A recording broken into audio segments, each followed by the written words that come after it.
Plum sauce is often used to dip delicious spring rolls into, or even drizzled into some Peking duck pancakes. But I'm going to show you how to use it in a stir fry.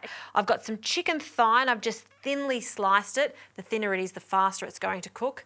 Peanut oil, drizzle of that goes in, and in with the chicken. And I won't toss it at this stage. We just want it to cook and caramelise on the first side before we toss it. In a bowl, I'm going to add some rice vinegar,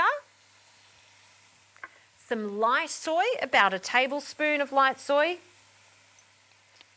and our plum sauce, which is going to give us a sticky texture. It's also slightly sweet and tangy, so we're just going to add about a tablespoon or so. It's about right. And I like the addition of some dark soy for some extra deep colour there, so just a small amount of that. Whisk it together. And we'll add this at the very last minute. Let's go back to our chicken. We're going to give that a toss.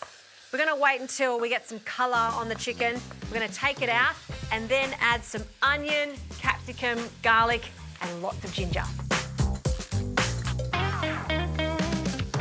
All right, let's add the chicken and any of the juices back in to the wok.